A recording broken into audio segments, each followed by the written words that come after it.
Hi guys, happy petals വ്ലോഗിലേക്ക് സ്വാഗതം. ഇന്നൊരു മീൻകറി, കിളിമീൻ കറി വെക്കുന്ന റെസിപ്പി പറയാം. തീ കത്തിക്കുക. അതിനുശേഷം ചട്ടിയിലോട്ട് വെളിച്ചെണ്ണ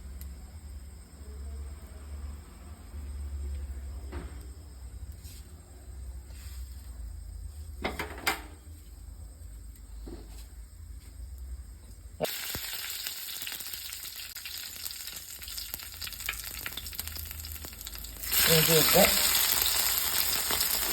വെളുത്തുള്ളി ഇടുക. വെള്ളിയിട്ട് അതതുപോലെ ചൂടാകണം. അതിനുശേഷം അതിലോട്ട് നമ്മൾ അരിഞ്ഞ് വെച്ചേക്കുന്ന പച്ചമുളക് ഇട്ട് എണ്ണയ്ക്കകത്തിട്ട് നല്ലതുപോലെ ഇളക്കി കൊടുക്കുക. അതിനുശേഷം നമ്മൾ തക്കാളി, പഴുത്ത തക്കാളി നമ്മൾ അരിഞ്ഞ് വെച്ചിട്ടുണ്ട്, അതും എടുത്ത് ഈ എണ്ണയിലോട്ട് വന്നിട്ട് നല്ലതുപോലെ വഴണ്ട് കഴിഞ്ഞിടം വരെ ഇളക്കിക്കൊണ്ടിരിക്കുക. മഞ്ഞപ്പൊടിയും കൂടി ഇട്ട് ഇളക്കുമ്പോൾ എളുപ്പം വഴണ്ട് കിട്ടും.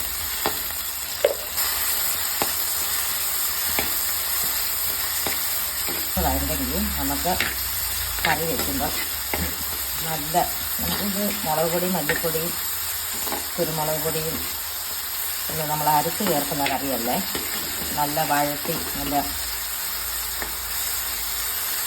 വയ്ക്കുന്ന കറിയാണ്. വെച്ചതിന് ശേഷം ഇത്രയും നല്ലതുപോലെ വഴണ്ട് വരണം.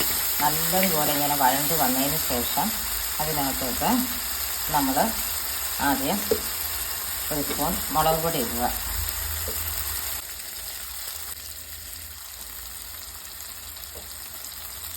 മുളക് പൊടി ഇട്ട് നല്ലതുപോലെ ആ എണ്ണയ്ക്കകത്ത് നമ്മൾ നല്ലതുപോലെ ചൂടായതുപോലെ നമ്മൾ മൂപ്പിച്ചെടുക്കണം. എല്ലാവരും ആ തക്കാളിപ്പഴമായിട്ടിട്ട് നല്ല പേസ്റ്റ് പോലെ നല്ലതുപോലെ മുളക് പൊടി ഇട്ട് ആദ്യം ആ മുളക് പൊടി ഇട്ടിട്ട് നല്ല പേസ്റ്റ് പോലെ ആക്കണം. അതിന് ശേഷം മല്ലിപ്പൊടി ഇടാവും. അതിന് ശേഷം മല്ലിപ്പൊടി ഇടുക. മല്ലിപ്പൊടി ഇട്ട് അതുപോലെ മല്ലിപ്പൊടി നല്ലതുപോലെ നമ്മൾ പേസ്റ്റ് രൂപത്തിൽ മൂപ്പിച്ച് നല്ലതുപോലെ എടുക്കണം. കിളിമീനായതുകൊണ്ട് കുറച്ച് കുരുമുളക് പൊടിയും കൂടെ, കിളിമീനായതുകൊണ്ട്. വലിയ മീനൊക്കെ കറി വയ്ക്കുവാണെന്നുണ്ടെങ്കിൽ മാത്രം കുരുമുളക് പൊടി ഇടുകയുള്ളൂ.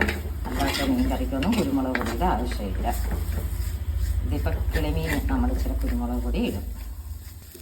അതിനുശേഷം നല്ല ചൂടുവെള്ളം വേണം ഒഴിച്ചു കൊടുക്കുക. കുറച്ച് ചൂടുവെള്ളം ഒഴിച്ചു കൊടുത്തിട്ട് തവി വെച്ചിട്ട് ഇങ്ങനെ നമ്മൾ തവി തിരിച്ച് പിടിച്ചിട്ട് ഇങ്ങനെ നമ്മൾ പേസ്റ്റ് പോലെ ഇങ്ങനെ ആക്കി കൊടുക്കണം. നല്ലതുപോലെ നമ്മൾ ഈ അരപ്പ് പോലെ ഒരു കൊഴുത്ത് വരും. ആ തക്കാളിപ്പഴവും ഇഞ്ചി വെളുത്തുള്ളി എല്ലാം കൂടെ നമ്മൾ ഉപ്പ് നേരത്തെ ഇട്ടിട്ടുണ്ട്. ഉപ്പും കൂടി ഇട്ടാണ്. ഉപ്പ് മഞ്ഞൾപ്പൊടി ആദ്യം നമ്മൾ വഴറ്റിയപ്പോഴേ ഇട്ട് കൊടുത്തായിരുന്നു. നമ്മളിങ്ങനെ നല്ലതുപോലെ ഇങ്ങനെ വഴറ്റി കൊടുക്കണം.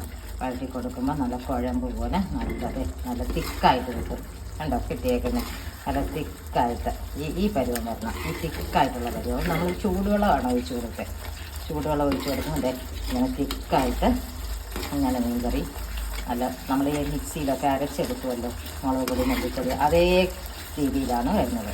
ഞാൻ അരയ്ക്കാതെ എണ്ണയ്ക്കകത്ത് തന്നെ ആ എണ്ണ മുളക് പൊടി മല്ലിപ്പൊടി ഇട്ടുണ്ടാക്കുന്ന കറിയാണ്. പക്ഷേ നല്ല തിക്കായിട്ട് വരും. ഇങ്ങനെ എണ്ണ തെളിഞ്ഞ് നല്ല എണ്ണ തെളിഞ്ഞ് ഉണ്ടല്ലേ, എണ്ണ തെളിഞ്ഞ് വരുന്നത് ഉണ്ട്. എണ്ണ തെളിഞ്ഞ് നല്ല എണ്ണ തെളിഞ്ഞ് വന്നിട്ടുണ്ട്. അതിനകത്തോട്ട് നമ്മൾ ഇനി കുറച്ച് വെള്ളം കൂടെ ചേർത്ത് പുളിയും ഇട്ട് അതിന് ശേഷം കുറച്ച് വെള്ളം കൂടെ ആവശ്യത്തിനുള്ള വെള്ളം ഒഴിച്ചു കൊടുക്കുക.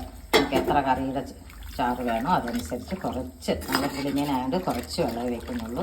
കാരണം മീൻ പൊടിഞ്ഞു പോകുന്ന മീനാണ്.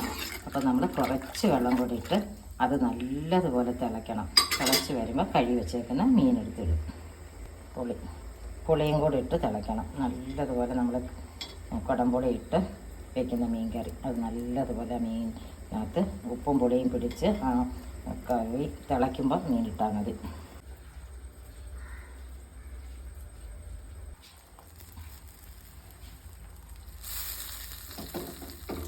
മീൻ നല്ലതുപോലെ തിളച്ച് വന്നപ്പോൾ അതിനകത്ത് കഴുകി വെച്ചിരുന്ന് മീനെടുത്തിടുക.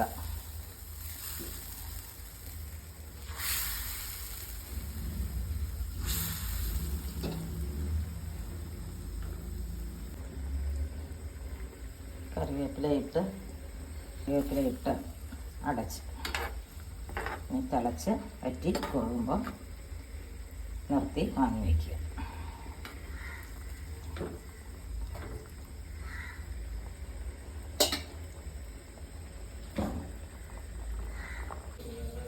മീൻകറി വറ്റി എണ്ണയും തെളിഞ്ഞ് റെഡിയായിട്ടുണ്ട്.